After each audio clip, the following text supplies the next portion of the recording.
Bonjour à toutes et à tous. Je me présente, donc Adeline Acou, je suis responsable de projet prévention chez Harmonie Mutuelle. Et c'est avec grand plaisir aujourd'hui qu'Harmonie vous accueille à cette conférence d'1 heure sur le thème de l'endométriose, les diagnostics et les traitements. Cette conférence, elle s'inscrit dans le cadre du nouveau programme national de la santé des femmes proposé par Harmonie Mutuelle qui a été lancé le 13 mars dernier, et justement lancé avec une table ronde sur les inégalités de genre en santé. Et si vous n'avez pas pu y assister, vous pouvez également le regarder en replay sur la plateforme. Ce programme est exclusivement réservé aux adhérents d'Harmonie Mutuelle, femmes ou hommes, parce qu'on est tous concernés par la santé des femmes. Et il a plusieurs objectifs. Donc, le premier est de vous sensibiliser sur des thématiques préventives de santé des femmes, comme comprendre son corps et son rythme biologique ou optimiser son sommeil, et également sur des thématiques de pathologie féminine, comme aujourd'hui sur l'endométriose. Pour cette édition 2024, 11 webinaires sont à ce jour programmés. Nous vous proposons différentes thématiques animées par des experts qui vous partageront conseils pratiques et des points de repère. Alors, n'hésitez surtout pas à vous inscrire via le lien joint dans la barre de conversation à droite ou directement sur le site d'Harmonie Prévention. Et vous verrez également une documentation en lien avec cette thématique qui est directement téléchargeable sur la touche Apps en bas à droite de votre écran. Pour le bon déroulement de cette séance, vos micros et caméras seront coupés. Mais si vous avez des commentaires, des questions à effectuer au cours de la conférence, n'hésitez surtout pas à l'inscrire dans l'onglet chat en bas de vos écrans et on prendra les questions à la fin de cette rencontre. Docteur Friedrich, chirurgien gynécologue à qui nous allons laisser la parole dans quelques instants, collabore régulièrement avec notre partenaire Deuxième Avis. Et Nathalie Delsart, directrice des partenariats de Deuxième Avis, c'est à vous. Je vous souhaite à toutes et à tous une agréable rencontre. Merci Adeline pour cette intro. Bonjour à tous, nous sommes ravis d'être là aujourd'hui. Donc moi je suis Nathalie Réal-Delsart, je suis directrice des partenariats chez Deuxième Avis et je serai accompagnée pour ce webinaire par le docteur Friedrich qui est chirurgien gynécologue. Le docteur Friedrich est spécialisé en troubles de la statique pelvienne, en cancérologie pelvienne, en hystéroscopie, mais surtout en endométriose. Il est d'ailleurs membre du conseil scientifique de l'association EndoFrance pour la prise en charge de l'endométriose. Le docteur Friedrich est également membre du groupe francophone de chirurgie robotique en gynécologie, membre du Collège national des gynécologues obstétriciens français et il est élu au conseil d'administration de la Société de chirurgie gynécologique et pelvienne. En outre, il est l'auteur de nombreuses publications médicales sur ces domaines de compétences. Donc, avant de laisser la parole au docteur Friedrich, quelques mots sur Deuxième Avis et notre implication sur la santé des femmes. Alors, Deuxième Avis, pour rappel, c'est d'abord l'avis en moins de 7 jours de médecins référents dans leur domaine sur la base d'un dossier médical complet. On couvre aujourd'hui 750 pathologies et on est accompagné par plus de 350 médecins. Le service est pris en charge par nos partenaires dans le cadre des contrats santé ou prévoyance. Donc, vous, aujourd'hui, adhérents à Harmonie Mutuelle, avez accès au service gracieusement et sans avance de frais. Nous sommes très engagés depuis le départ pour la santé des femmes. Les femmes représentaient 68% des avis de notre service l'année dernière, en 2023. Et nous couvrons à ce jour plus de 26 pathologies exclusivement féminines.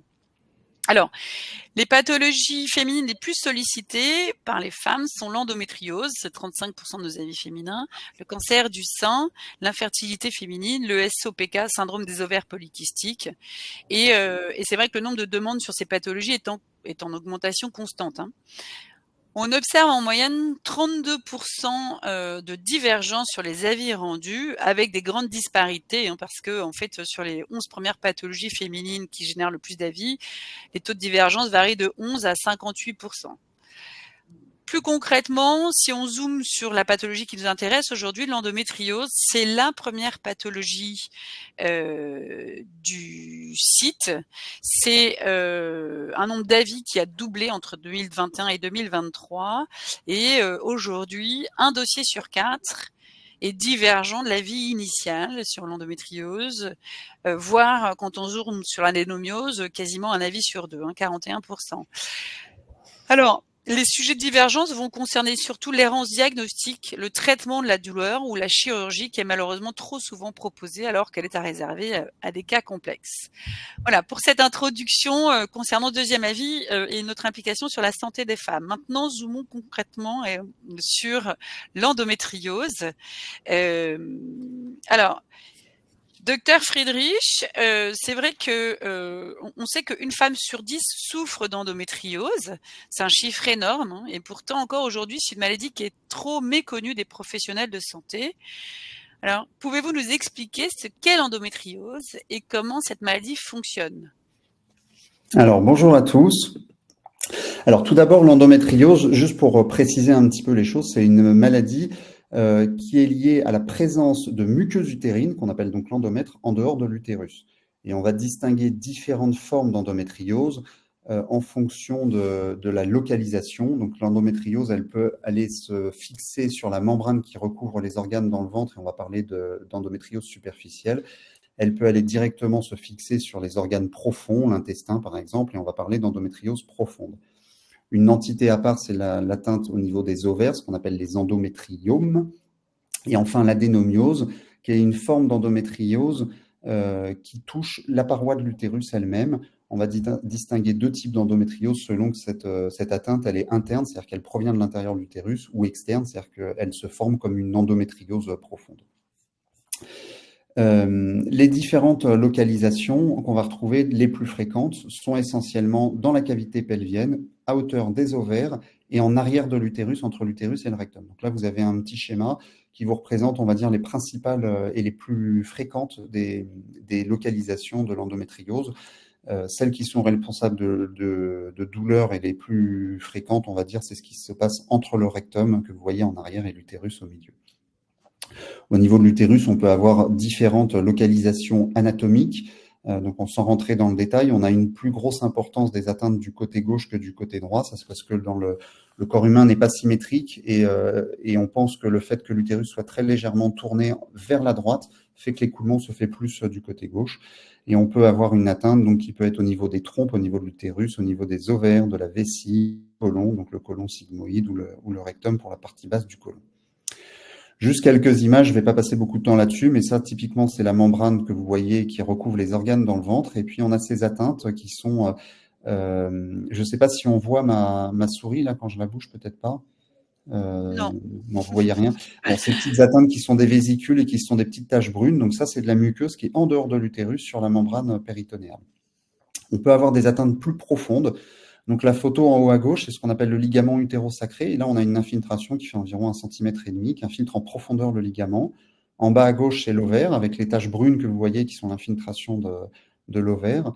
En haut à droite, on a le rectum qui vient sur donc les ligaments. On a la petite tache brune qui correspond à la lésion d'endométriose. Et au centre, on a le rectum qui vient s'impacter sur une grosse lésion d'endométriose. Photo en bas à droite, c'est à nouveau une atteinte du ligament utérosacré. Très bien, donc on sait aujourd'hui qu'il existe différentes formes d'endométriose, plus ou moins fortes. Comment peut-on reconnaître les symptômes et quels sont-ils dans les formes légères, mais aussi dans les formes les plus graves?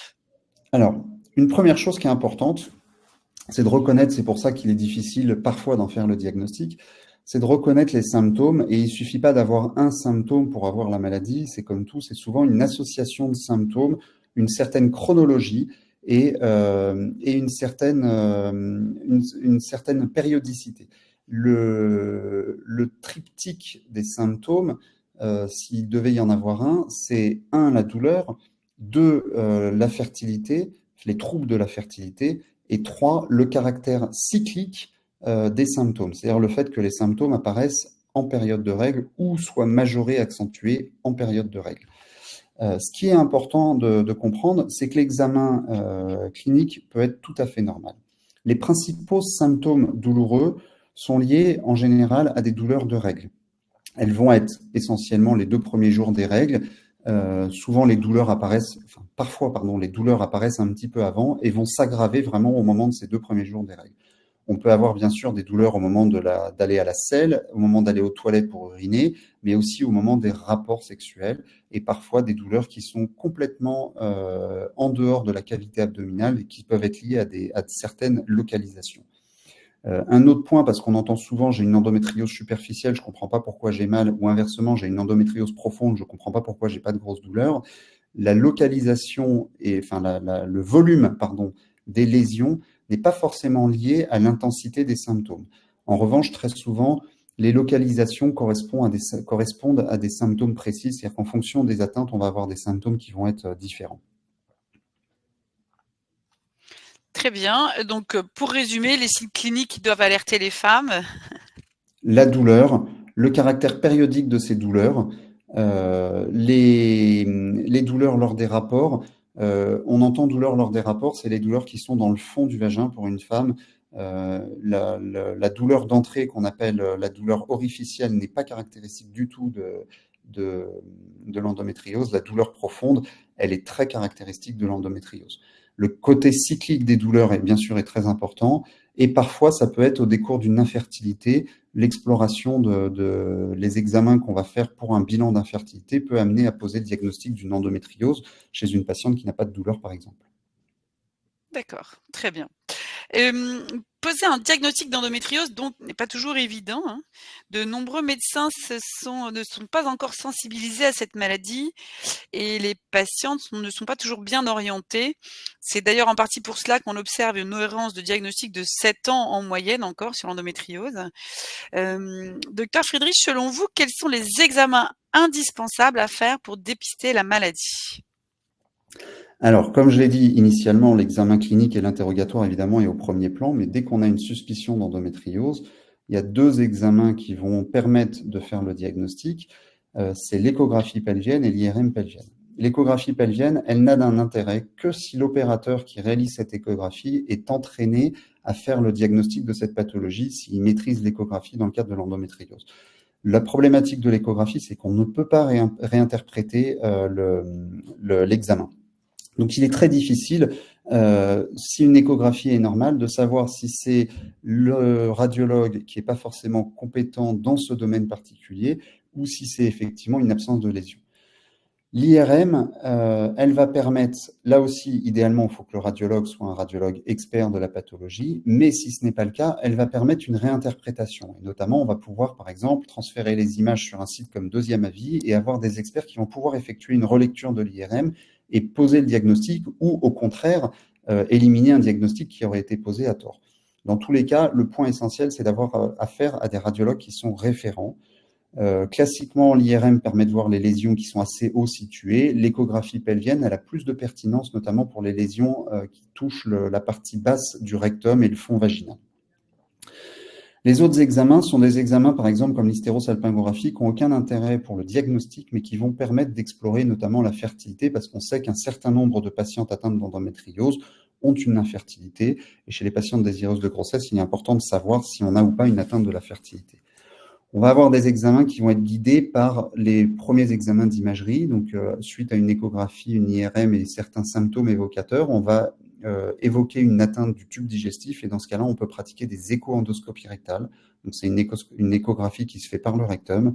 L'intérêt va être de guider un geste chirurgical potentiel et de savoir quelle est la profondeur d'infiltration de l'endométriose dans la paroi du rectum. La biologie, elle n'a pas d'intérêt dans le diagnostic, elle a un intérêt notamment dans la surveillance. On a des marqueurs qui vont être élevés, notamment s'il y a une inflammation importante. Et là, on peut avoir un intérêt à faire certains bilans hormonaux aussi dans le cadre de l'exploration de la fertilité. Parfois pour des atteintes extra-pelviennes, c'est-à-dire en dehors de la cavité pelvienne, mais dans la cavité abdominale. Je pense notamment au diaphragme. On peut faire des IRM centrés sur le diaphragme. On peut faire des examens des voies urinaires, donc pour analyser les uretères, qui est le canal qui va du rein à la vessie. Donc ça, ce sont des choses qui sont très spécifiques, qui n'ont pas d'intérêt là encore pour poser le diagnostic, mais qui ont un intérêt si on a une suspicion de localisation un peu, on va dire, exotique de l'endométriose, d'aller rechercher ces différentes localisations. D'accord. Très bien. Alors, on sait tous que l'endométriose a un impact, sur le quotidien des femmes qui en sont atteintes et que les douleurs intenses sont un des premiers symptômes. Maintenant, pouvez-vous nous expliquer pourquoi l'endométriose provoque ces douleurs et surtout comment on peut les traiter? Alors, comment l'endométriose, il y a deux mécanismes qui expliquent la douleur liée à l'endométriose. Le premier, c'est une réaction inflammatoire et donc qui est liée au fait que le saignement qui se produit au moment des règles, cet endomètre qui est dans la cavité abdominale, va saigner aussi. Et le saignement entraîné par cet endomètre en dehors de l'utérus va créer une réaction inflammatoire très importante et qui va participer à l'existence de ces douleurs. Et il y a un deuxième mécanisme qui explique les douleurs, dans les deux principaux mécanismes. Le deuxième mécanisme, ça va être la fixité des organes. C'est-à-dire qu'il faut imaginer que l'endométriome agit un peu comme de la glu, ça va coller les organes les uns avec les autres et ça va empêcher la mobilité des organes. Et c'est ça qui explique les douleurs, notamment lorsqu'on va aux toilettes à la selle, le passage des selles peut être douloureux, ou les douleurs lors des rapports notamment, parce qu'on appuie sur une zone qui est complètement fixe alors que normalement elle devrait être mobile. Donc, les traitements vont être adaptés en fonction des symptômes, évidemment, et de ce qu'on recherche. Il y a 3 axes pour les traitements. Le premier, c'est de traiter la douleur. Le deuxième, c'est de traiter l'infertilité. Et parfois, c'est de traiter les deux, bien évidemment. Et on va utiliser différents types de traitements. Ils peuvent être médicaux, des traitements hormonaux, et puis tous les traitements qui sont annexes. Je ne développerai pas le détail des traitements, mais il y a énormément de traitements annexes, hormis les traitements hormonaux, qui sont des traitements de soutien. C'est-à-dire on va traiter la maladie avec des hormones et on va traiter les symptômes avec tous ces traitements annexes. La chirurgie, évidemment, dans les cas les plus complexes et lorsque les traitements médicaux ne fonctionnent pas. L'assistance médicale à la procréation pour les patientes infertiles, qui peut parfois être nécessaire. Et puis chez les patientes chez qui on découvre de manière fortuite cette endométriose, mais qui n'ont pas de symptômes, on n'est pas systématiquement obligé de les traiter, on peut aussi les surveiller et donc ne pas proposer de traitement. Les traitements médicaux, la première ligne, c'est les traitements hormonaux, œstroprogestatifs ou microprogestatifs. Il y a 3 catégories dans les pilules. Il y a ce qu'on appelle les contraceptifs œstroprogestatifs, il y a les contraceptifs microprogestatifs, Cerazette, Optimizette, et puis il y a les stérilets hormonaux. L'idée va être d'empêcher la croissance de la muqueuse utérine. Aujourd'hui, le traitement, on va dire, de premier recours, c'est ce qu'on appelle le Dienogest, qui est un microprogestatif et qui a un pouvoir très bloquant sur la croissance de l'endomètre. Et donc, il empêche la croissance de l'endomètre. Et c'est grâce à ça qu'on va réussir à réduire le volume de lésions et on va permettre à l'organisme de cicatriser les lésions, de les éliminer.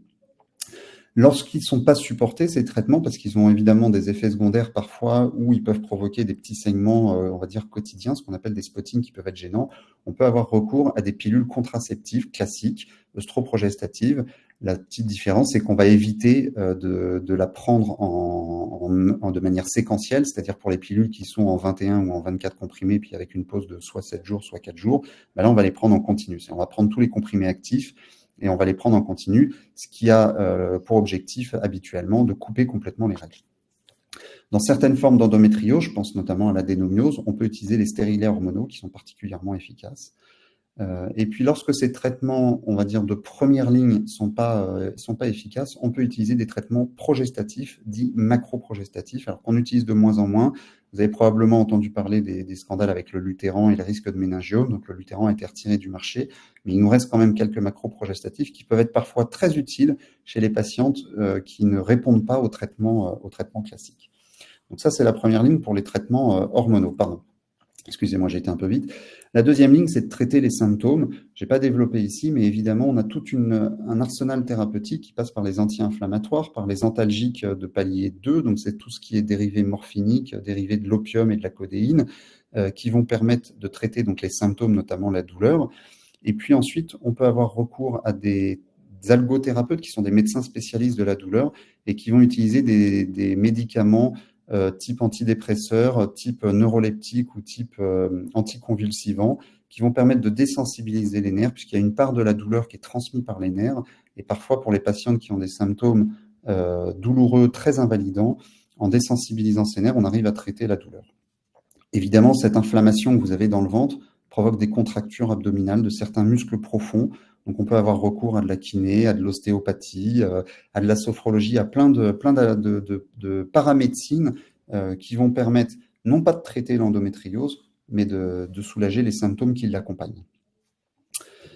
La deuxième catégorie de traitement, c'est la chirurgie. Alors, je mets celliochirurgie parce que je pense que la laparotomie, donc l'ouverture du ventre, n'a pas sa place dans la chirurgie de l'endométriose. Et du reste, l'essor de la prise en charge de cette pathologie endométriosique est lié à l'essor de la célioscopie, puisqu'on a pu amener une caméra au plus proche des lésions et comprendre mieux ce qui se passait sur le plan anatomique. La chirurgie, elle est efficace sur les douleurs. Lorsqu'on retire l'ensemble des lésions, on a une amélioration des symptômes douloureux dans à peu près 90-95% des cas et une disparition des symptômes douloureux dans 80-85% des cas. Donc, ça veut dire qu'on a un taux de récidive qui est quand même de 10-15% parfois. Elle peut être parfois nécessiter plusieurs opérateurs parce que lorsqu'il y a des atteintes de plusieurs organes, par exemple l'intestin, on peut faire appel à un chirurgien gynécologue, mais aussi parfois un chirurgien viscéral qui va venir retirer un morceau d'intestin lorsque l'intestin est touché par la pathologie. C'est une chirurgie comme l'échographie, l'IRM, comme pour les radiologues, qui doit être faite par des chirurgiens qui sont entraînés. Aujourd'hui, on a une formation spécifique dans la plupart des centres à cette chirurgie-là, puisque c'est une chirurgie qui est assez technique.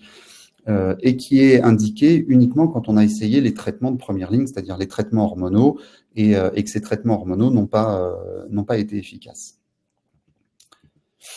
La chirurgie de l'endométriose, donc je vous ai dit, ça améliore les symptômes douloureux, voire ça les fait disparaître. L'objectif, c'est vraiment l'exérèse complète, c'est-à-dire l'ablation complète des lésions. Si on laisse les lésions en place, malheureusement, la récidive, elle est quasiment assurée.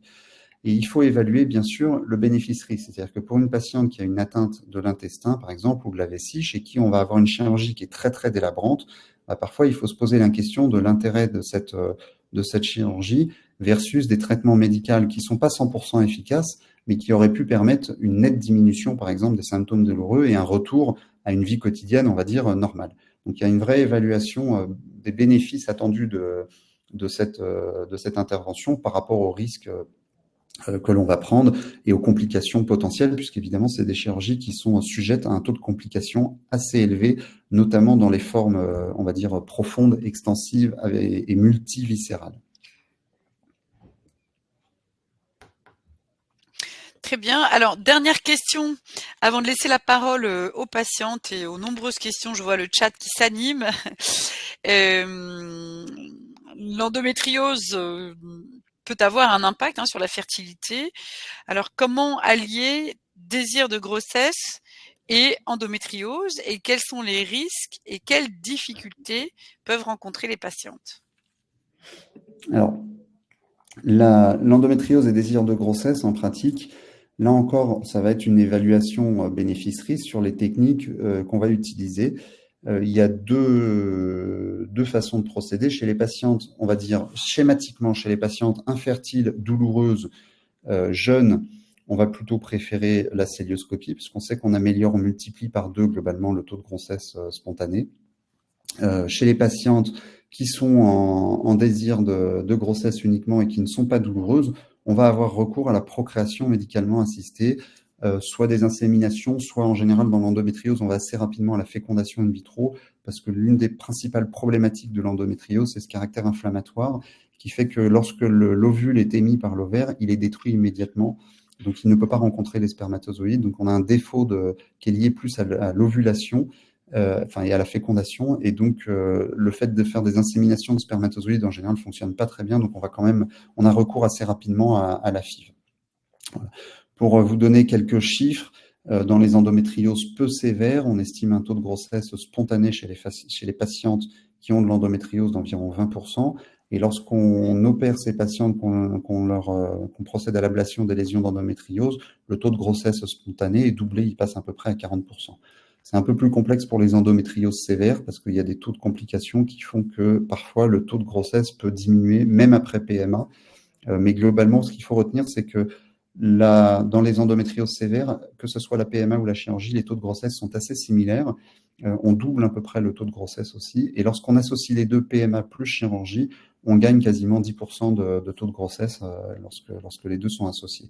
Donc ça, c'est ce que je viens de vous dire là sur les taux de grossesse pour les endométrioses peu sévère. Vous voyez que en rouge, donc les patientes qui n'ont pas reçu de traitement, et en vert, les patientes qui ont eu une célioscopie, on double le taux de grossesse évolutive. Donc passer 5 mois de grossesse, 20 semaines, ça fait à peu près 5 mois.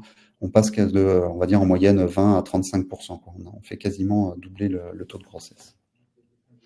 Merci, merci docteur Friedrich, c'est très clair. Alors, je vous laisse le mot de la fin pour conclure sur l'endométriose avant de prendre les nombreuses questions.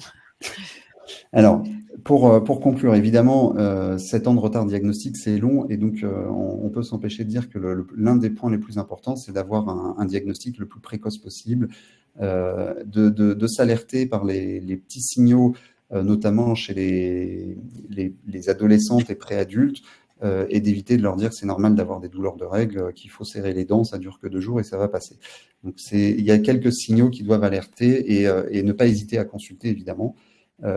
Traiter la douleur et informer. Donc, traiter la douleur, c'est initialement la prise de contraceptifs qui peuvent évidemment être bénéfiques tant sur la douleur que sur la progression de la maladie, en stoppant l'évolution de la maladie. Et puis ensuite, tenir compte de pas mal de paramètres, notamment l'âge pour la fertilité, le risque d'insuffisance ovarienne lorsqu'on a des atteintes, notamment des ovaires. Alors, on sait qu'on a un risque d'abîmer les ovaires par l'endométriose qui est plus important.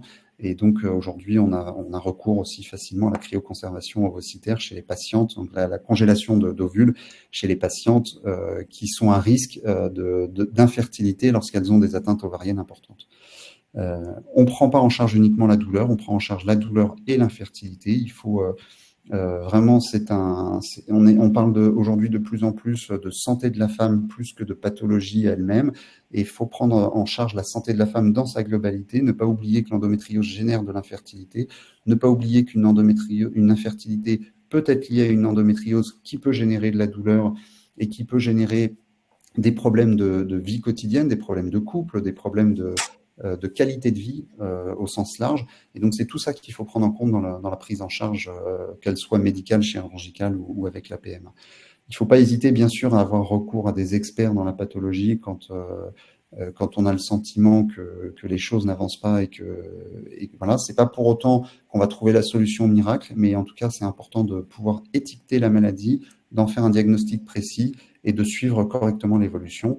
Et vous avez pas mal de sites qui permettent de s'informer, notamment, je pense à EndoFrance, qui est un site d'information grand public, une association de patientes qui permettent de donner pas mal d'informations pour les patientes, et évidemment avoir recours à des plateformes telles que Deuxième Avis pour avoir des avis sur une IRM si vous avez le moindre doute. Ça me paraît essentiel. Voilà, je vous remercie. Merci docteur. Peut-être une première question, le lien entre, pourquoi on observe une recrudescence d'endométriose et pourquoi on a le sentiment qu'il y a plus d'endométriose, on a le sentiment qu'il y en a plus. Oui, oui. On a le sentiment qu'il y en a plus. Alors, il y a une raison que j'explique souvent aux patients, qui n'est pas forcément intuitive, mais quand on l'explique, les patients vous disent souvent « Ah bah oui, c'est évident ». On recule l'âge moyen de la première grossesse. Il y a 100 ans, au début du XXe siècle, l'âge moyen de la première grossesse, même un peu plus, on va dire 200 ans, l'âge moyen de la première grossesse était entre 21 et 23 ans. Aujourd'hui, il est en moyenne à 31 ans. Ça veut dire que les femmes vont avoir pendant une quinzaine d'années, entre 15 ans et 30 ans, des règles lorsqu'on a ces règles, il y a une partie du sang qui s'évacue par les voies naturelles, une partie du sang qui s'évacue dans la cavité abdominale par les trompes. Et elles vont avoir pendant 15 ans à peu près 12 fois par an, donc ça fait un certain nombre, ça fait 12 fois 15, je ne fais pas le calcul comme ça de tête, ça va faire 180. Elles vont avoir à peu près 180 cycles pendant lesquels elles peuvent avoir du reflux de sang dans la cavité abdominale. Lorsqu'on est enceinte jeune, il va y avoir 10 fois moins de cycles. Il va y avoir une vingtaine, une trentaine, une quarantaine de cycles. Et puis ensuite, les grossesses vont mettre au repos l'endomètre. Donc, les patientes qui auraient des prémices d'endométriose, ça va cicatriser avec la grossesse. Et puis, une fois que l'utérus aura été ouvert par l'accouchement, le col de l'utérus sera ouvert par l'accouchement, on a beaucoup moins de reflux dans la cavité abdominale, donc moins de risque de développer une endométriose. Donc, l'un des facteurs aujourd'hui qui permet d'expliquer cette recrudescence de l'endométriose, c'est l'âge de la grossesse qui recule avec des nombres de cycles qui sont plus importants et une diminution depuis, alors ça c'est depuis 2014, donc depuis une dizaine d'années, une diminution très importante de la consommation d'œstroprogestatifs. Beaucoup de patientes dans les années 70, par la libération de la femme, se sont mis à prendre la pilule, se sont protégées. Ah. Vous m'entendez? Ça y est, on vous réentend. On a eu un micro au sujet de son, c'est bon. Mon micro, c'est bloqué. Je dis, beaucoup de patientes, depuis les années 70, prenaient la pilule de manière régulière et se sont protégées sans le savoir finalement du développement d'une endométriose, parce qu'elles arrêtaient leur pilule lorsqu'elles rencontraient quelqu'un et pour fonder une famille et être enceinte. Et toute cette période où les jeunes femmes entre 20 ans et 25 ans ou 30 ans prenaient la pilule, elles étaient protégées de manière indirecte sans le savoir de cette endométriose. Et c'est lorsqu'on a commencé à diminuer énormément la consommation de pilules, et je pense notamment à 2014, avec tous les battages médiatiques qu'il y a eu sur la pilule, on a vu réaugmenter de manière considérable aussi les patientes atteintes d'endométriose. Très bien. Steve, je vous laisse... Ah ben voilà. Ouais. Première question. Oui, je vous laisse prendre la parole pour nous donner les questions. Oui, on a à la modération. d'abord peut-être quelques questions sur les définitions, notamment il y a les définitions sur l'endomètre en dehors de l'utérus. Est-ce que c'est vraiment de l'endomètre ou c'est des cellules qui ressemblent à l'endomètre? Et puis il y a une deuxième question sur les définitions. Si on peut repréciser la différence entre l'endométriose et l'adénomiose. Alors, oui, en fait, ce ne sont pas des cellules qui ressemblent à l'endomètre, c'est de l'endomètre. Il y a deux théories physiopathologiques, qui expliquent comment se développe cette endométriose. La première, c'est celle que je viens de vous expliquer, c'est le reflux tubaire. C'est-à-dire que pendant vos règles, vous avez du sang qui contient de la muqueuse, qui s'évacue par les trompes dans la cavité abdominale. Et cette muqueuse a une capacité de se fixer aux membranes péritonéales. C'est une membrane qui est très vascularisée, donc très vite, il va y avoir, comme pour un cancer, il va y avoir une néovascularisation qui va se former. Et donc, cette néovascularisation va apporter les hormones circulantes, œstrogène, progestérone, et va participer à la croissance de cette muqueuse utérine. Il y a une deuxième théorie qu'on appelle la métaplasie. La métaplasie, c'est le fait qu'un type cellulaire se transforme en un autre type cellulaire. Donc, en l'occurrence, une cellule du péritoine, de cette membrane, va se transformer en cellule endométriale. Voilà. On ne l'a pas prouvé aujourd'hui, cette théorie de la métaplasie, elle n'a pas été prouvée. Mais ce sont les deux théories qui expliquent. Donc, en revanche, oui, c'est bien de l'endomètre qu'on a dans le ventre. C'est pour ça que ça saigne, que ça se détache, ça grossit pendant tout le cycle, et puis en fin de cycle, ça se détache et ça saigne. Pour ce qui est de la question sur adénomiose, endométriose, il faut distinguer deux formes d'adénomiose. Il y a l'endométriose qu'on appelle pelvienne profonde. C'est le fait que donc, cette muqueuse qui est à l'extérieur de l'utérus, par les trompes, s'écoule dans la cavité abdominale et va infiltrer les organes de voisinage. Donc, le péritoine, la membrane, ça peut infiltrer les ligaments utérosacrés, ça peut infiltrer le rectum, ça peut infiltrer en avant la vessie, mais au milieu, ça peut infiltrer l'utérus. Cette forme d'endométriose qui est dite externe, donc c'est de l'endométriose qui vient sur la paroi de l'utérus et qui va venir pénétrer dans le muscle utérin, ça s'appelle l'adénomiose externe. On considère que c'est le même mécanisme que l'endométriose profonde. Et il y a une autre forme d'adénomiose, qui est celle dont on parle le plus souvent, qui est l'adénomiose la plus classique, c'est l'adénomiose interne. C'est souvent chez les femmes habituellement de plus de 40 ans, qui ont accouché en général plus de 2 fois, et c'est la muqueuse de l'utérus là qui va directement pénétrer dans le muscle utérin par des mécanismes qu'on ne connaît pas très très bien, qui sont probablement liés à la distension de l'utérus au moment des grossesses. Bref, cette muqueuse va s'étendre à travers la paroi musculaire de l'utérus et va venir, au moment des règles, gonfler. Donc ça met en tension les cellules musculaires, c'est ça qui fait mal. Ça augmente considérablement le volume des règles, et c'est ce qui explique que les règles, en général, dans ces formes d'adénomiose, elles sont plus hémorragiques que chez les patients qui n'ont pas d'adénomiose.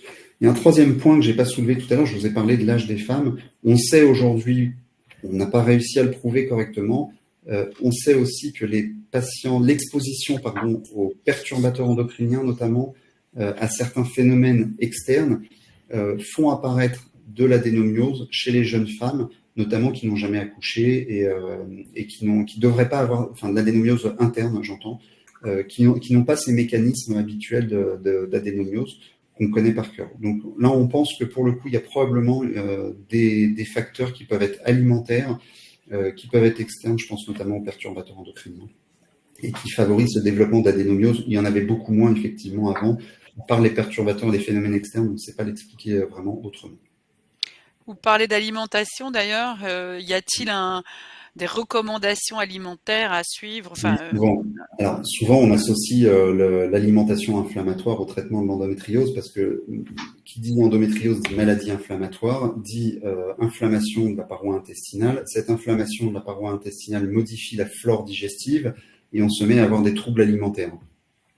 Alors, il faut distinguer la perturbation du transit et de la fonction digestive par l'endométriose du syndrome du côlon irritable. Ce sont deux choses différentes.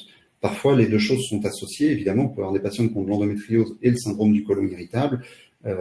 Une patiente qui a un syndrome du côlon irritable qui se traite uniquement par un problème alimentaire, c'est probablement pas de l'adénomiose ou de l'endométriose, c'est probablement le syndrome du côlon irritable qui provoque une inflammation, et cette inflammation qui va aller rendre l'utérus inflammatoire. Bon, ça marche dans les deux sens. En pratique, les patientes qui ont de l'endométriose, comme elles ont cette transmission de l'inflammation à l'intestin, avec un intestin qui est très très inflammatoire, le fait d'avoir une alimentation anti-inflammatoire, ça permet évidemment de réduire les douleurs, pas forcément de l'endométriose, mais les douleurs surajoutées qui sont liées à l'intestin. Parallèlement, on va traiter l'endométriose, on va diminuer l'inflammation liée à l'endométriose, et donc on va réduire les douleurs. Si on ne traite pas par l'alimentation, les patientes, elles ont moins mal sur le plan utérus, mais en revanche, elles ont toujours des douleurs digestives qui sont transmises par les mêmes nerfs. Donc très souvent, en plus, on n'est pas capable de dire si c'est l'intestin ou si c'est l'utérus qui fait mal. Et cette inflammation, si elle persiste au niveau de l'intestin, bien souvent, les patients ne sont pas soulagés. On voit beaucoup ça chez les patients, par exemple, qui sont opérés d'endométriose, qui en fait ont très peu d'endométriose et qui vous disent avoir toujours aussi mal après. C'est un classique diagnostic différentiel, les problèmes intestinaux. On a des demandes de précision, notamment sur le lactose, le gluten, voire des épices, par exemple. Je suis pas nutritionniste. Là encore, faut pas tout mélanger. Le lactose, ça donne pas d'endométriose. Le lactose, le gluten, etc. sont des pro-inflammatoires pour l'intestin. Tout ce qui va être pro-inflammatoire, c'est comme si on rajoutait de l'huile sur le feu. Donc, on imagine effectivement que ça aggrave les problèmes. Ensuite, évidemment, il faut pas. Il y a des effets de mode aussi. C'est très à la mode aujourd'hui, le lactose, le gluten, etc. Ce sont des choses qu'on voit avec un nutritionniste. Là encore, on n'arrête pas tout seul dans son coin le lactose et le gluten. On va voir un nutritionniste, un médecin nutritionniste. On va faire un bilan. On va s'assurer qu'il y a ou pas un côlon irritable. Et puis, en fonction de ça, on va adapter un régime alimentaire. Le gluten, on le proscrit chez les patientes qui ont des vraies pathologies maladies cœliaques et qui ont une contre-indication au gluten. Il faut savoir que c'est moins d'1% de la population, l'allergie au gluten. Tout le reste, ce sont des intolérances au gluten. Et l'intolérance au gluten, c'est 100% de la population puisqu'on n'a pas l'enzyme pour digérer le gluten. Donc, de toute manière, tout le monde a une forme d'intolérance au gluten. Après, ce qui est sûr, c'est qu'elle va être plus ou moins importante en fonction effectivement de cette inflammation dont je parlais qui est dans la cavité abdominale. Quelqu'un qui a une inflammation très généralisée de son pelvis, qui en plus mange beaucoup de gluten, donc qui est un pro-inflammatoire, c'est rajouter un peu de l'huile sur le feu. Okay. Donc j'imagine que certains épices, les mécanismes sont probablement les mêmes. En fait, je vais mettre là-dedans ce qu'on appelle les pro-inflammatoires. D'accord. On a pas mal de quelques questions sur le symptôme de la fatigue chronique, si vous pouvez développer ça. C'est lié à l'inflammation, ça. Toutes les pathologies inflammatoires entraînent une fatigue chronique. Du reste, je vais faire un exemple qui n'a vraiment rien à voir, mais j'ai opéré une patiente à qui on a enlevé l'utérus pour une raison qui n'est pas liée à l'endométriose et qui, au bout de 3 semaines, me dit « Mais docteur, je comprends pas, j'ai une fatigue, j'ai pas mal, j'ai aucune douleur, mais je suis fatigué comme jamais j'ai été fatigué. » Et je lui explique que lorsque on retire un utérus, il y a des cicatrices, il faut que ces cicatrices se referment, cicatrisent correctement. Et l'inflammation, c'est un mécanisme de cicatrisation.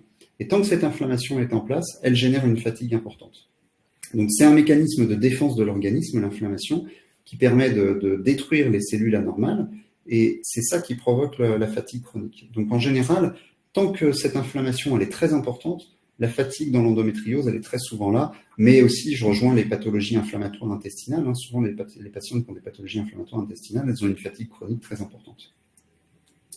Et ça, c'est vraiment l'inflammation, ce qu'il faut retenir. C'est pour ça que c'est important de traiter la cause de la maladie et pas uniquement les symptômes. Alors, on a un petit débat sur la pilule, notamment certains de nos confrères préconisent la pilule en continu pour stopper les cycles, d'autres pas. Quelle est un peu la position? Alors, les données de la littérature. Si je dois vous donner les données de la science, on va faire de manière très factuelle. La prise de pilule, qu'elle soit continue ou non continue, les résultats sur la douleur et sur l'évolution de l'endométriose sont les mêmes. En pratique, on a pris des patientes chez qui on a donné une pilule en continu, un groupe de patientes qui a de l'endométriose diagnostiquée, un autre groupe de patientes chez qui on donne la pilule en séquentiel, c'est-à-dire 21 comprimés, 7 jours d'interruption, donc avec des schémas avec règles, et on s'est aperçu que dans les données scientifiques, l'effet sur l'endométriose était similaire. Donc ça, c'est à l'échelle, c'est encore une fois statistique. À l'échelle individuelle, vous avez évidemment des patientes chez qui ça ne va pas du tout fonctionner en séquentiel parce que le fait de saigner crée une inflammation, elles vont avoir des douleurs. Mais statistiquement, si on prend des groupes de patients, donc quand on fait des statistiques, en général, c'est des volumes de patients qui sont très importants, c'est des milliers de patients qui sont comparés, on voit que ça ne change pas grand-chose. En termes de confort, c'est assez simple d'imaginer que lorsqu'on prend une pilule en mode continu avec l'ablation des règles, on imagine bien que sur le plan confort, on est forcément mieux. Voilà. Et si on doit revenir à l'arrêt des règles et au caractère, on va dire, non physiologique de l'arrêt des règles, là, je vous renvoie à ce que je vous ai dit en tout début sur l'âge de la grossesse. Ce qui n'est pas physiologique chez la femme, c'est d'avoir des règles tous les mois ad vitam. Dame Nature, quand elle a créé la femme, c'était pour la reproduction. Et l'idée de Dame Nature, c'était que les femmes se reproduisent. Une fois qu'on a eu une grossesse qui a duré 9 mois, on va allaiter. Et pendant cette période d'allaitement, habituellement, on n'a pas de règles. Cette période d'allaitement, je parle hors société actuelle, je parle à l'échelle de l'humanité et de la nature, de la biologie. Cette période d'allaitement, habituellement, c'est pas 6 semaines, c'est plutôt 1 an, 18 mois. Donc, on avait fait une étude comparative sur les femmes, on va dire, à l'origine, et aujourd'hui, et le nombre de cycles que doit avoir une femme dans sa vie, le nombre de cycles prévus pour une femme, c'était de l'ordre d'une 50aine à peu près. On sait qu'aujourd'hui, une femme, elle a à peu près 500 fois ses règles dans sa vie, c'est-à-dire 10 fois plus. Donc, ça participe aussi à expliquer pourquoi on a de l'endométriose. Mais en pratique, couper les règles, c'est pas quelque chose d'antinaturel. Ce qui est antinaturel, c'est d'avoir des règles tout le temps et de saigner tout le temps. Puisque la femme est faite pour être enceinte et allaiter. Enfin, je parle biologiquement, bien évidemment. Je modère les propos quand je dis ça parce que je dis sur le plan biologique. Et l'adaptation de notre société, la biologie, c'est pas encore adapté. À l'échelle de la biologie, ça met énormément de temps. Donc probablement, on va réussir l'organisme va s'adapter à ces nouveaux modes de vie. Mais aujourd'hui, c'est pas encore le cas et c'est probablement aussi une des raisons qui peut expliquer ces phénomènes. Okay. Je dis une dernière chose, discours que j'ai souvent aux patients qui ne comprennent pas pourquoi c'est pas bien de ne pas saigner. Les hommes ne saignent pas. Les femmes ne saignent pas avant la puberté, avant 15 ans, puis une fois qu'elles sont ménopausées, elles ne saignent pas non plus. Donc, pendant la majorité de sa vie, une femme, 0-15 ans, et puis aujourd'hui, c'est, on va dire, 50-80, ça fait 35 ans, 45 ans, pendant une grande partie de sa vie, elle ne va pas saigner. Elle va saigner de 15 à 50 ans. Donc, une partie qui est plus courte. Tout ça entrecoupé de grossesse, d'allaitement, on va réduire chez une femme, je vous dis n'importe quoi, qui a 2 enfants, 3 enfants, qui a fait une fausse couche, etc. On va réduire la période de saignement. Donc, pendant la majorité de sa vie, une femme ne saigne pas. Donc, c'est pas antinaturel de pas saigner. Si la biologie avait besoin de ce saignement, si c'était quelque chose de vraiment nécessaire, hormis pour la reproduction, croyez-moi qu'on saignerait tous, même les hommes. Très clair. Il y avait une question sur les patchs ou pas, et notamment CBD. Est-ce que c'est conseillé dans quel cas? Pas d'études. Aujourd'hui, il n'y a pas d'études scientifiques, médicales là-dessus, sur le traitement de l'endométriose. Après, là, le CBD, on est sur ce que je vais appeler du traitement symptomatique. Donc là, il y a des études sur la douleur, il y a pas mal d'études sur la douleur, c'est utile, c'est pareil. Ce sont des traitements qui viennent en complément d'autres, mais ça peut aider certaines patientes qui vont être réactives au CBD. Mais ça, c'est des prises en charge qu'on voit de plus en plus par les algothérapeutes. Effectivement, ils introduisent maintenant le CBD. Voilà.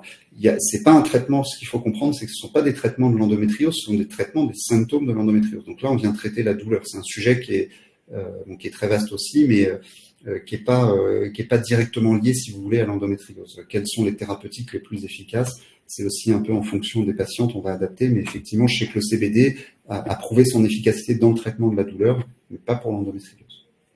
Bon, ça répond à une autre question sur les substituts de la douleur et de l'inflammation. Enfin, de l'inflammation, peut-être pas d'ailleurs.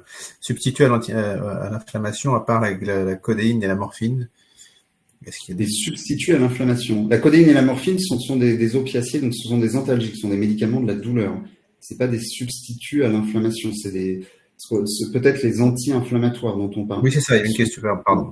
Les anti-inflammatoires, ils sont beaucoup utilisés, notamment l'Antadis, classiquement, qui est très utilisé dans les règles douloureuses. Justement, il diminue cette réaction inflammatoire et donc diminue la douleur en partie.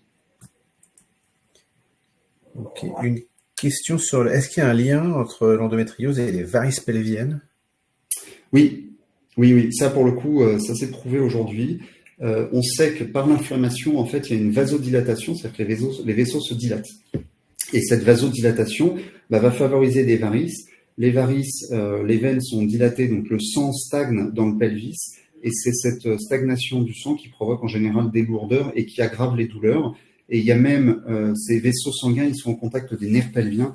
Il y a même une théorie qui consiste à dire que la dilatation des nerfs vient appuyer en fait pas des nerfs, pardon, la dilatation des vaisseaux, vient appuyer sur des nerfs qui sont dans le pelvis et donc participerait à l'exacerbation des douleurs. Donc le fait de traiter la pathologie inflammatoire, en général, on réduit les varices pelviennes. Là encore, il faut faire des bilans avec des spécialistes parce qu'il y a des pathologies qui peuvent induire des varices pelviennes et on peut avoir et des varices pelviennes liées à une maladie, notamment souvent la veine ovarienne au côté gauche qui s'insère mal dans la veine rénale et ça provoque un blocage du flux sanguin. Et donc là, il faut aller traiter cette zone-là parce que ça peut expliquer que des patients soient traités d'endométriose mais toujours des douleurs pelviennes. Ça veut dire qu'en fait, on a deux sources à l'origine des douleurs. C'est très complexe pour ça le pelvis parce que je vous ai dit l'intestin qui peut être responsable des douleurs, évidemment l'endométriose et tout un tas de pathologies utérines, il n'y a pas que l'endométriose, vous pouvez aussi avoir des varices pelviennes. Donc il faut quand même faire un bilan assez complet parce que si on traite une partie et qu'on laisse l'autre, les patients continuent de souffrir.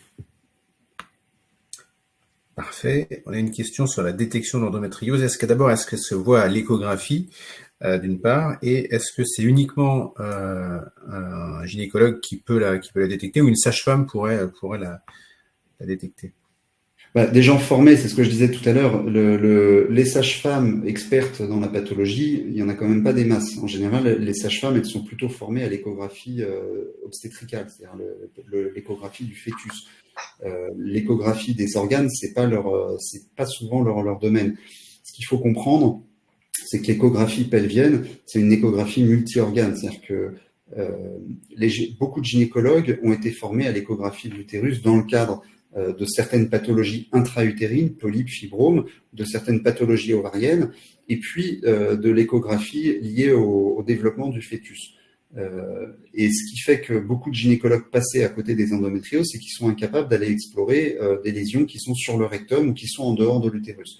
Et l'échographie de l'endométriose, précisément, ce sont des lésions qui sont en dehors de l'utérus. Donc aujourd'hui, on a de plus en plus de gynécologues qui sont formés à ce type d'échographie. Et on a énormément de radiologues spécialisés. Donc très souvent dans les grands centres, c'est quand même plus souvent des radiologues parce qu'ils ont en fait une vision un peu plus élargie de la pathologie à travers l'IRM et l'échographie. Ils peuvent coupler les deux et grâce à ça avoir une expertise plus importante. Voilà, quelqu'un qui est radiologue expert en pathologie endométriosique fait à peu près je ne sais pas je vais prendre l'exemple de quelqu'un de proche que je connais qui fait de l'échographie et de l'IRM. C'est une dizaine d'IRM par semaine et c'est une vingtaine d'échographies pour endométriose par semaine. Donc ça fait une trentaine d'examens par semaine, par exemple, pour endométriose.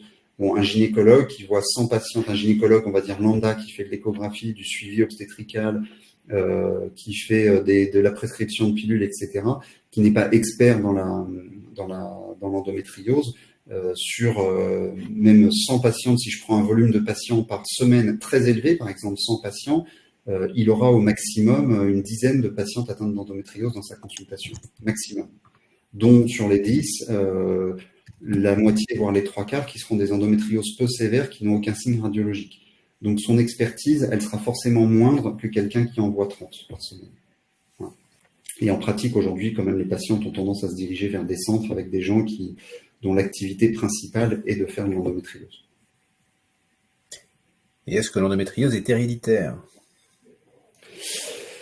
Alors, il y a probablement alors je vais faire une réponse de Normand parce qu'on ne sait pas très bien. Il y a probablement des formes héréditaires, probablement. On ne l'a pas prouvé. Il n'y a pas un gène de l'endométriose qui a été mis en évidence encore aujourd'hui, mais il y a probablement une certaine forme d'hérédité. Après, le problème, c'est que c'est une pathologie avec un taux de pénétrance assez important. Le fait qu'il y ait 10% d'endométriose en population générale, trouver un gène qui va être qui va caractériser une pathologie en fait qui est finalement très très développée et pour lequel on sait qu'il y a plein de facteurs externes qui vont influer, c'est très très difficile. C'est-à-dire que si on parle de forme héréditaire, une patiente dont la mère, la sœur, la grand-mère, etc., tout le monde a eu de l'endométriose, mais des grossesses à 35 ans par exemple, je ne saurais pas vous dire si cette même patiente, si elle est enceinte à 22 ans, est-ce qu'elle va un jour développer une endométriose dans sa vie. Et en fait, en pratique, peut-être que non. Il n'y a pas que l'hérédité qui va être en cause dans l'endométriose. C'est pour ça que c'est très compliqué.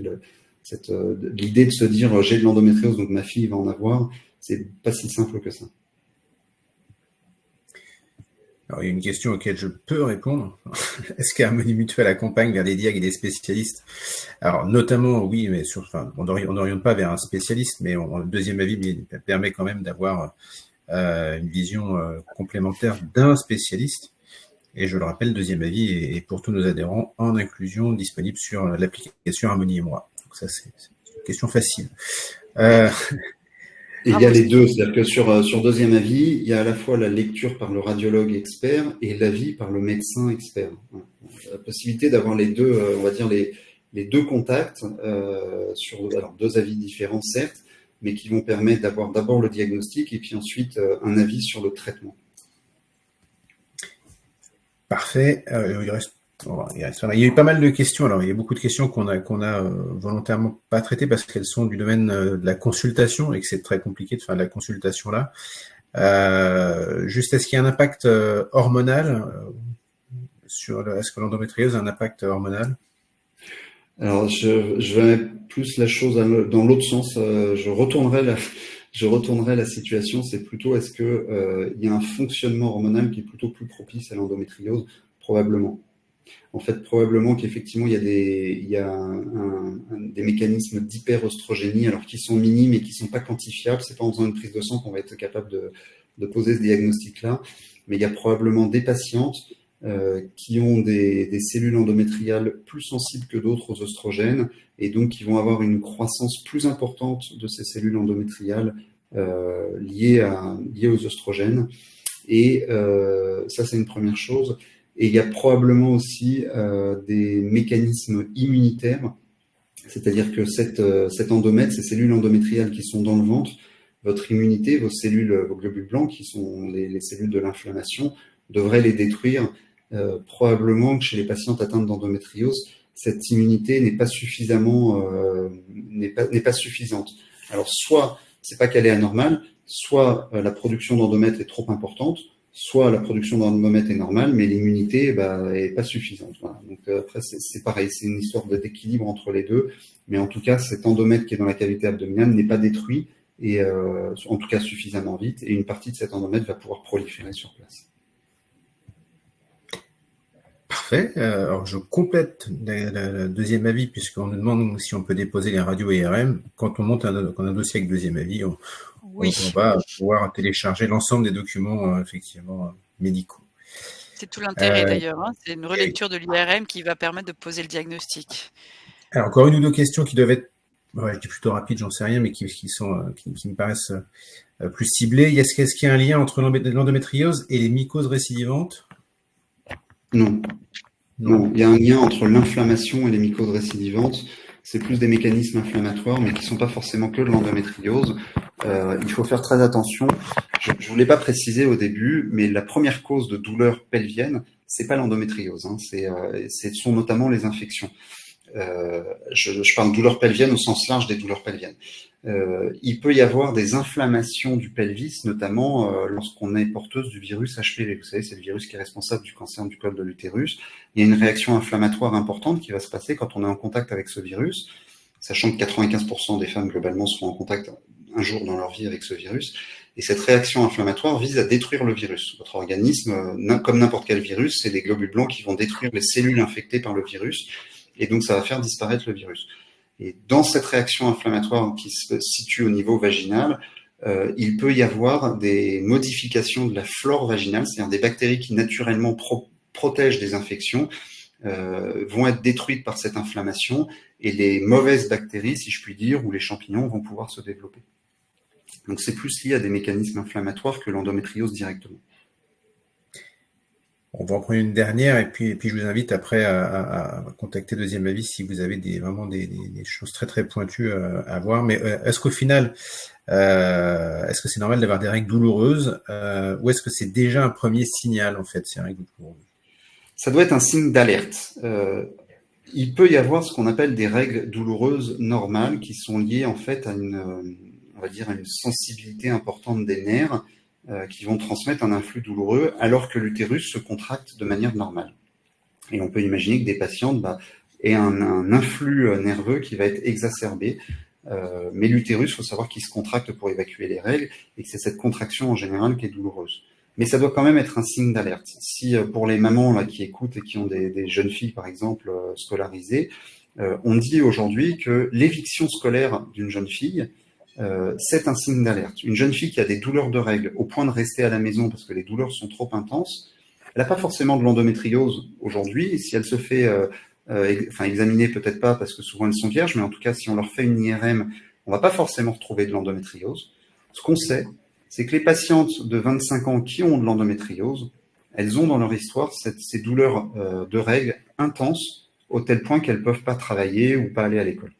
Donc l'éviction scolaire ou la nécessité d'être en arrêt de travail pendant les périodes de règles, c'est le signe que potentiellement on peut être sujette à développer une endométriose. Ça ne veut pas dire qu'on l'aura, c'est pas 100%, hein, mais ça veut dire que on va le retrouver en tout cas chez beaucoup de patientes qui ont de l'endométriose douloureuse vont vous dire que quand elles étaient adolescentes, elles n'allaient pas à l'école un jour ou deux parce que pendant les règles c'était compliqué. Et j'entends une dernière parce que là dans les dernières minutes, on a eu beaucoup de questions sur la prise de poids. Est-ce qu'il y a un lien entre l'endométriose et la prise de poids rapide? Non. Rien à voir. Non, je fais un truc catégorique. Non. Voilà. L'endométriose, ça ne fait pas grossir. Non, l'endométriose, ça ne fait pas grossir. Ce qui peut faire grossir, c'est qu'on a une endométriose. Pour se faire traiter, on prend une pilule et la pilule n'est pas adaptée et vous fait grossir. Mais l'endométriose, ça n'a jamais fait grossir. Ce n'est pas une pathologie qui fait grossir. La prise de poids, elle est liée à un déséquilibre entre l'alimentation, enfin entre les apports et les sorties. C'est-à-dire que soit il y a un problème intestinal et la prise de poids vient du fait qu'il y a des phénomènes de stockage, que l'intestin digère moins vite, alors qu'avant peut-être le transit était plus rapide et on stockait moins, mais c'est des problèmes de déséquilibre entre les apports et les sorties. Soit il y a une diminution des dépenses caloriques parce qu'on a de l'endométriose, on est fatigué, on reste dans son lit et on bouge plus. Là, on va prendre du poids. Mais c'est pas l'endométriose qui directement fait prendre du poids. Très bien. Et sur la vessie, il y a pas mal de questions aussi sur les problèmes. Est-ce que l'endométriose peut entraîner des dérèglements urinaires? Enfin, sur la vessie, oui. C'est des mécanismes inflammatoires. C'est un des symptômes. Je ne vais pas rentrer dans le détail des symptômes, hein, mais les douleurs lors de la miction, les envies de faire pipi fréquentes, notamment la nuit, tout ça, ça peut être des symptômes d'endométriose. Ça ne veut pas dire que c'est une endométriose avec une atteinte de la vessie. Là, c'est des mécanismes très complets, donc je ne vais pas rentrer dans les détails, mais il peut y avoir des mécanismes inflammatoires. L'utérus très inflammatoire, par contiguïté, ça irrite la vessie. Au même titre qu'on a le côlon irritable, on peut avoir la vessie irritable. Il peut y avoir des infiltrations des nerfs pelviens qui commandent la vessie. Il y a tout un tas de localisations. Donc c'est vrai que c'est quelque chose qu'on étudie, les douleurs urinaires et les douleurs au moment de la miction. Ça permet d'avoir une idée du type d'endométriose.